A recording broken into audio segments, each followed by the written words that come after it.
Okay mga katyuks, sa video ito ipapasilip ko po sa inyo ang 23-day-old na aking mga alagang manok.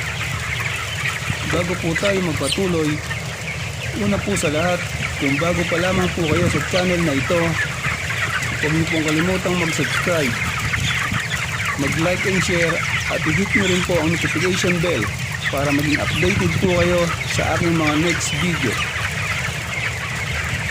Balik na po tayo sa aming mga alagang manok. Sila po ngayon ay mayroon ng ALW or average live weight 1,200 grams sa edad na 23 days.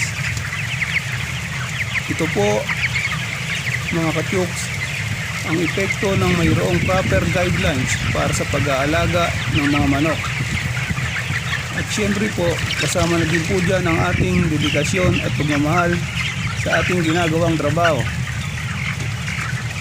Kung papansinin niyo po mga katyuks, halos parehas po ang size or uniform po ang halos mga size ng ating mga alaga.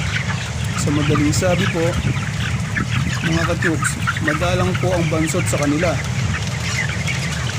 Although imposible naman po talaga sa ganitong kalaking volume ng mga alaga ang mawalan ng bansot.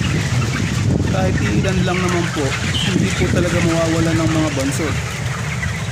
Mga nasa 1 to 3% po, normal lang naman po yun.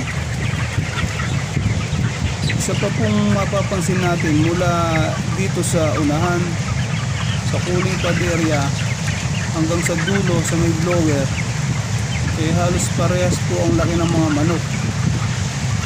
At yan po ang epekto ng proper ventilation at temperature sa ating mga alaga. So ayan mga katyuks, almost 3 days na lang po, ready to harvest na po sila. Mga around 1.4 to 1.6 kilogram po ang corpus weight po nila para sa edad na 26 days. So mga katyuks, sana po ay nagustuhan nyo at na-inspire po kayo sa aking isinyer na video. Madali lang naman po ang magtagumpay sa pagpapalaki ng mga manok, basta nga po meron tayong proper guideline, mahal natin ang ating ginagawang trabaho. Kaya mga katyuks, hanggang sa susunod po. Maraming salamat po sa inyong panonood.